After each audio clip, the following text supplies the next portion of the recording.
자, 이제 사실은 정리해서 좀 말씀드릴게요. 포스트 코로나 우리가 기억해야 할 부분이 뭐냐면 실제로는 코로나가 왜 이렇게 엄청난 문제가 됐냐면 이 세 가지 때문에, 특히 두 가지 때문이에요. 지나간 40년, 50년 동안 글로벌라이제이션 세계화됐기 때문에 하루면 그 세상의 끝까지 갈 수 있어요, 현재. 그러다 보니까 코로나가 하루면 다 퍼지는 겁니다. 한 달이면 중국에서 미국을 휩쓸 수 있게 되는 거예요. 그게 세계화. 그 다음에 더 큰 거, 도시화, 어바니제이션. 도시화 돼가고 있기 때문에 다닥다닥 붙어있는, 지금도 보세요. 코로나 최대 피해는 어디예요? 다 대도시들입니다. 뉴욕, 예. 대구도 그렇죠. 그렇죠? 도시화돼서 그렇습니다. 그 다음에 금융화는, 이건 조금 어려운 얘기인데, 미국에 왜 많은 사람이 죽었습니까? 국민 의료보험이 없어서. 그 자본주의의 최고 국가가, 자본주의의 민낯이 뭐냐? 죽어 나자빠지는 거예요. 금융화 돼버렸기 때문에 오히려 정말로 인간이 소외됩니다. 좀 전에 보셨는데 건물 안에 있는데 가서 하는 걸 보셨는데요.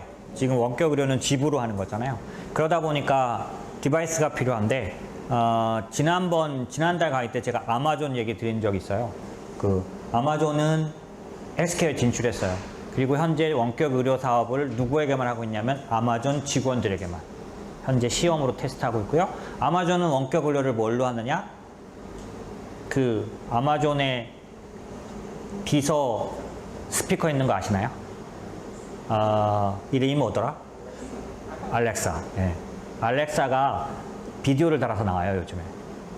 그래서 우리는 집에 있는 거지, 우리 애들은 아리야 뭐 틀어줘 이거밖에 못하지만 알렉사는 상당히 인공지능에 이미 돼 있어서 알렉사가 비디오를 통해서 그 환자의 모습을 비춰주면, 아까 그 의사들 쫙 앉아서 하는 거 보셨죠? 그 회사가 중국 전 세계에서 아마 제일 클 것 같은데, 평안 굿닥터, 예, 원격 진료로는 제일 유명한 회사입니다. 그 회사인데, 그러니까 그 회사처럼 의료진들이 대기하고 있다가 알렉사를 통해서 집안에 있는 노인들과 직접 대면하면서 진료하는 겁니다. 아마존은 이미 알렉사를 통해서 어느 집안, 대부분의 집안에 들어갈 수 있는 상태가 돼 있는 거죠. 그러면 새로 놓을 필요가 없잖아요, 디바이스를. 그죠? 그리고 인공지능이기 때문에 환자가 말하면서 기침 같은 거 하면 진단도 합니다. 1차 진단. 아까 1차 진단하는 거 보셨죠? 그리고 더 전문의를 연결해 주잖아요.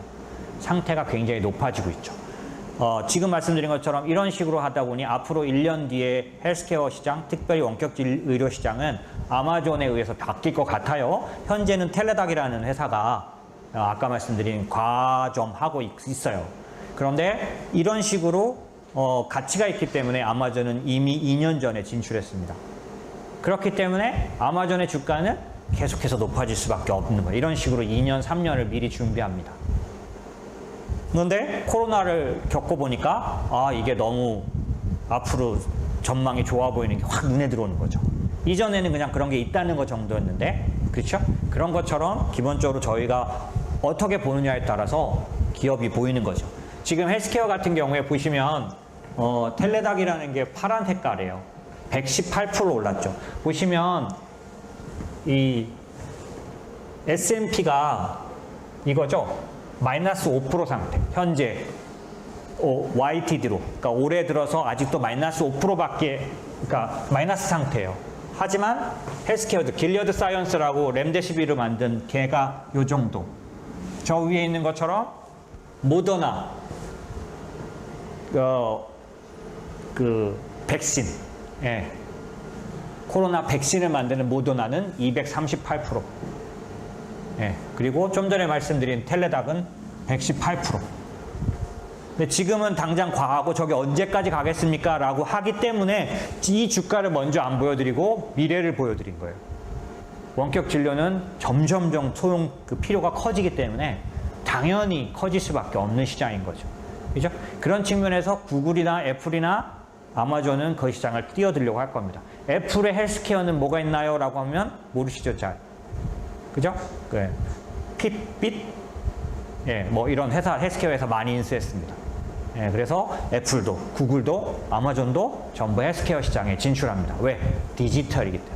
향후에 코로나 시대에 있어서 중요한 키워드는 데이터이기도 하지만 디지털라이제이션. 모든 산업이 디지털화해 갑니다. 집에서도 해야 되니까. 예, 그런 거죠. 그래서 의료도 그런 면에서는 그렇고요. 그 다음에 헬스케어는 크게 4개 부분이 있습니다. 처음에 우리가 알고 있는 것처럼 신약을 만드는 제약. 두 번째, 백신 같은 걸 만드는 바이오. 세 번째, 이런 식으로,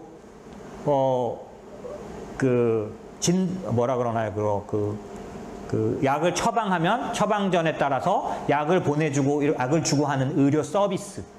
그런 거 하면 의료 시설을 하기 위한 기기, 메디컬 디바이스, 이렇게 4개 분야예요.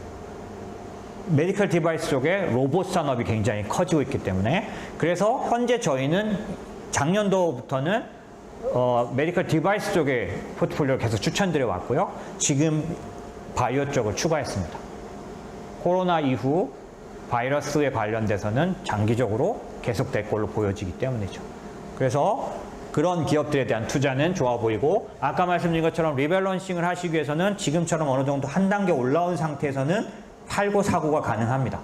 그러므로 리밸런싱을 하셔야 되겠다면 헬스케어 분야에 대해서는 바이오와 메디컬 디바이스 쪽을 저희는 추천을 드립니다. 두 번째, 언택은 이제 우리의 삶이 되었다라는 거고 그런 의미에서 보면 일상적인 애들 온라인 수업하고 있죠. 그리고 OTT라고 이제 넷플릭스를 보는 기기가 핸드폰으로도 보고 패드로도 보고 그다음에 컴퓨터로도 보고 TV로도 보고 이거 OTT라고 하거든요. 그런 식으로 그다음에 게임도 지금은 저렇게 아주 고사양에 저희 애가 창피한 얘기긴 한데 대학 들어갔는데 수업을 안 하잖아요. 학교를 못 갔어요. 참 안 됐어요. 대학교 1학년 때가 제일 좋은 때 아닌가요? 그것도 1학기? 그죠? 그런데 걔는 학교 땅도 한번 못 밟아본 것 같아요. 잘은 모르겠는데. 얼마나 불행해요. 오리엔테이션인가 이런 거 가본 적 없고. 그래서 걔가 자꾸 나가려고 해서 엄마가 걔를 잡아둬야 돼서 게임을 친구들하고 매일 밤에 온라인으로 지금 하느냐고 컴퓨터 사양 좋은 거를 하나 사줘야 된다 그래서 걔 PC를 맞춰주느냐고 제가 주문을 받아줬는데 요즘은 이렇게 조립 PC 다 되잖아요. 얼마나 사양 좋은 걸 찾는지 왜 그런가 봤더니 게임하는 화면을 보면 진짜 실제 같아요. 예. 그런데 그런 속에 들어가 있으면 어때요? 시간이 그냥 우리 애도 저녁 때 들어가서 밤 늦게 나오는데 엄마한테 맨날 혼나요 보면 너무 길게 한다고. 아무래도 계속 늘어나게 될 것 같아요. 이런 생활에 있어서 우리가 일반적으로 볼 수 있는 모습은 사용시간 더 늘어난다. 그래서 포노사피엔스란 말이 신인류를 대변한다라고. 이 포노는 폰을 말하는 거예요. 스마트폰 사용이 일상화되는 거를 호모사피엔스가 아니라 포노사피엔스라고 부른다는 거죠. 모로코라는 회사가 저희 이 건물 안에 있어요. 8층인가 아마 있을 거예요. 근데 거기는 코로나 나고 대박 났다는 소리만 지금 계속 듣고 있거든요, 제가. 예. 근데 그 회사가 모바일 광고 쪽이에요. 트래픽 올라가는 거 보이시죠? 코로나 딱 터지자마자. 저 트래픽이 뭐냐면 트래픽이 아니고요. 모바일 광고 수주예요. 모바일 광고 요청이에요. 요청건이 저렇게 폭등을 해요. 모바일 광고를 모로코란 회사에다 맡기는 거. 예, 엄청난 모바일 광고가 들어오고 있는 거죠. 이게 좀 뭐냐면 요즘 세대는 모바일 세대인 거죠. 그런 측면에서 보면 핸드폰을 자주 쓰고 많이 쓰고 컴퓨터 게임을 아주 고사양으로 하려면 반드시 해당되는 게 있죠. 그게 뭐냐면 반도체예요. 반도체. 예. 뭘 하나 요즘은 반도체예요. 일상이 반도체와 다 관련이 있는 거죠. 그래서 반도체 투자를 하자는 게 이제 저희 요지고요. 아까 말씀드린 뉴딜에서도 찍어서 투자하기 때문에 저건 중국이 발표한 뉴딜 정책이에요. 중국이 5월 21일 날 더 구체적으로 발표할 건데 이미 근간이 나왔기 때문에 5,400억 위안은 어디예요? 고속철도인데 그 다음이 5G 뭐 이렇게 갑니다. 그래서 어쨌든지 간에 저 안에 데이터 센터나 AI나 뭐 이런 것도 다 반도체 관련 투자고요. 대표적인 반도체 업체가 M&A 엄청나게 코로나 이 상황에서도 적극적으로 공격적으로 합니다. 인텔은 무빗이라는 데를 샀고 엔비디아는 큐뮬러스라는 데를 샀는데 코로나니까 M&A 할 때 사람을 만나지 못하니까 어떻게 할까요? 역사상 처음으로 화상으로 M&A가 진행됩니다. 둘 다. 참 회사 하나를 사는데 조단위 돈을 쓰는데도 화상으로 진행할 수 있다는 게 참 희한하더라고요. 어쨌든 이 무빗이라는 회사는 요거 하는 회사예요. 보시면 그거 아시나요? 고수부지 자전거 타고 가면 내비게이션 있는 거 아시나요? 그런 서비스 하는 거예요.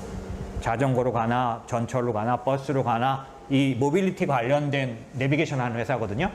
근데 저 회사를 인텔이 왜 샀을까요? 인텔은 2030년이면 로봇 택시가 몇 프로라더라? 엄청나게 돌아다닐 걸로 본대요. 로봇 택시니까 얘네 프로그램이 필요한 거예요. 로봇 자체가 인식해서 찾아다닐 수 있도록. 그 회사를 그래서 산 거예요. 생각하고는 좀 다릅니다. 엔비디아는 주가 보시면 압도적인 회사예요. 엔비디아는 무슨 색깔이야? 녹색. 같은 반도체 주지만 급이 다릅니다. 수익률이. 지금 현재 가장 핫한 반도체 회사. 왜? 아까 게임 같은 거 할 때 고사양이 필요하다고 말했잖아요. 엔비디아는 그래픽 GPU라는 걸 만드는 회사예요. 정확하게. 그래서 아주 고사양의 게임과 같은 AI와 같은 이런 특수 목적에 필요한 그런 프로세서를 주로 만드는 회사이기 때문에 인기가 짱인 거죠. 그럼 저희가 앞으로의 미래 가능성이냐? 자율주행차에 그런 GPU가 필요하거든요. 사물을 인식하는 AI식의 감각이 필요하기 때문에 인텔이 모비라이를 산 것도 그런 건데 그런 것 쪽에서는 이쪽이 탁월한 거죠. 지금 말씀드린 것처럼 그런 엔비디아가 뭘 샀냐? 큐뮬러스라는 네트워크 관련된 반도체 회사를 샀는데 저런 일들이 크게 계속 일어나는 이유는 향후는 더 전적으로 저쪽으로 갈 거라는 거죠. 어쨌든 지금 제가 말씀드린 건 반도체는 지금 이 코로나 시대에도 어떤 의미가 있냐면 실적에 대해서 줄이지 않습니다. 예상을. 더 실적이 오늘 지난 주말에 제가 반도체 이미 발표된 실적들을 다 체크했어요. 서버 디램이나 이런 쪽은 전부 다 실적이 다 좋게 나왔습니다. 이 와중에도. 지금 다 실적 감소하는 추세 아닌가요? 반도체는 그렇지 않아요. 이 주요 향후 성장성이 있는 서버 디램 관련된 데이터 센터 관련된 반도체 회사들이에요. 전부 다 실적을 높이고 있는 중입니다. 보시면 대표적으로 마이크론, 서버 쪽은 저렇게 상당히 높은 실적을 예상하고 있고 서버 디램에 지금 나냐 테크놀로지라는 회사 있어요. 보시면 다른 데하고 다르게 증가, 코로나 이후에도 상승합니다. 성장합니다. 두 번째, BMC 업체 에스피드라는 회사. 전 세계에서 1위 하나 요거밖에 없는 회사예요. 저기도 이 서버 디램 관련된 중요 부품을 만드는데 실적이 좋아집니다. 데이터 센터 관련해서 서버 디램의 계약 가격이 계속 오르고 있는 중이죠.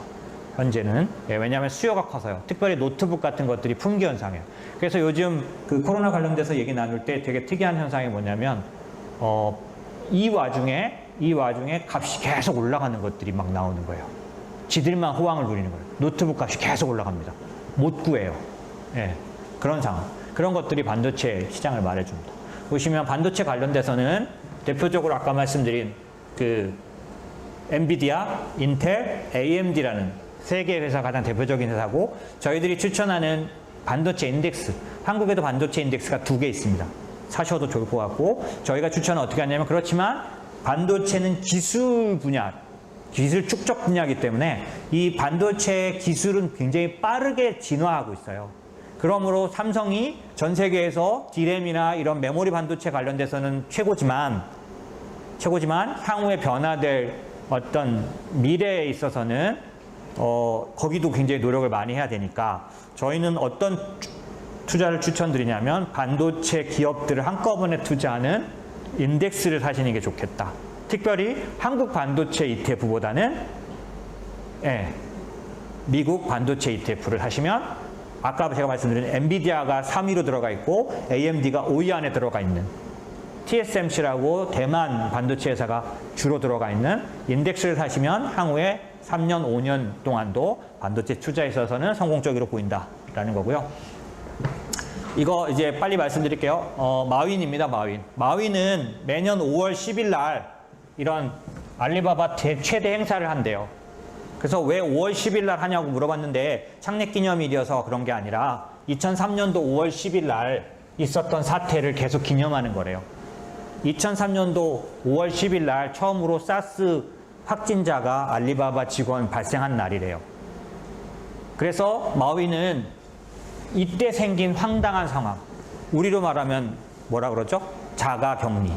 들어가 버리면 회사 멈추잖아요. 그래서 마윈은 2003년도부터 데이터 센터에다 투자, 집중적으로. 온라인 세상을 준비하는 알리바바를 통해서 했는데 이번에 어떻겠습니까? 대박이죠. 중국 그냥 전체 폐쇄를 해버렸잖아요. 그러니 다 집에 들어앉아 있었는데 그들이 내는 주문 숫자는 어떨까요? 우리가 요기요 쓰는 숫자는 장난이죠. 중국 애들이 한 번에 앉아서 막 주문을 내면 다운되지 않아요. 이미 2003년도부터 서버와 데이터 센터에 투자해 놨기 때문에. 그러면 안 다운되는 데를 쓰지 않겠어요? 알리바바 대박이죠. 그러니까. 예, 이 기록이 이제 전 세계 기업들에게 남습니다. 우리도 투자해 놔야겠다. 결국엔 대박이 나겠구나는 거죠. 그런 의미로 보면 데이터 센터는 엄청난 투자를 이끌어낼 겁니다. 얼마나 트래픽이 올라갔는지 유튜브, 넷플릭스가 화질 낮춰야 된대요. 자꾸 다운돼서. 낮추기로 했대요. 한국에서도 유튜브 화질 낮췄다는 거니까. 너무나 많은 사람이 한 번에 접속해서 쓰기 때문에. 저 대단한 유튜브도 화질 낮춰야 될 정도였다는 거예요. 그만큼 트래픽 무섭게 증가한 거죠. 트래픽 증가하는 거 보이시죠? 그런 면에서 인공지능 시장은 폭발적으로 성장하는 중입니다. 그래서 데이터 센터나 그 셀타워는 뭐냐면, 셀타워는 5G, 지금 이런 저희가 말씀드린 반도체, 데이터 센터, 이런 모든 언택, 재택, 이 모든 거의 근간에 통신이 있어요. 5G가 돼야 이 모든 게 가능해집니다. 왜냐하면 데이터 센터가 있지만 속도가 느리면 어때요? 답답해서 안 써버리죠. 5G가 돼야만 쾌적한 상황이 되는데, 그러므로 전 세계 모든 데가 5G 투자를 하게 되는데, 5G는 어떻게 되어 있냐면, 우리 기지국이라는 거 아시나요? 기지국? 그 송신탑, 그 5G 송신탑을 셀타워라고 불러요. 통신사가 셀타워를 소유하지 않습니다. 빌려서 써요, 다. 왜 빌려서 쓰냐면, 통신사가 소유하면 훨씬 더 비용이 더 나가요. 구독이 더 유리합니다. 셀타워는 아까 그 탑 말한다 했잖아요. 그럼 이 셀타워를 갖고 있어서 빌려주는 역할을 하는 회사가 있죠? 이게 리치예요. 데이터 센터 리치.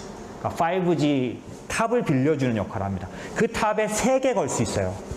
예, 어쨌든 그런 식으로 되게 돼 있어서 이 셀타워 같은 경우에는 전 세계 셀타워를 점유하고 있는 1위 아메리칸 타워. 예, 전 세계에서 최고의 5G 탑을 갖고 있습니다. 그 다음 크라운 캐슬. 예, 요걸 전부 다 하나하나가 아메리칸 타워 리치 이름이에요.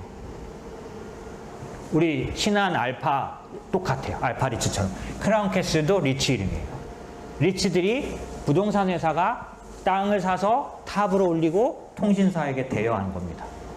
그러니 5G 탑 미국 전역에다 깔고 중국 전역에다 깔면 몇 개나 될까요? 어마어마하겠죠. 예, 그러니까 지금 돈을 벌겠죠. 예, 엄청나게 벌겠죠.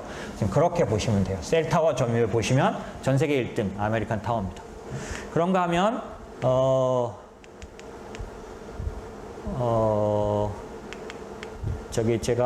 저기를 안 넣어놨네요.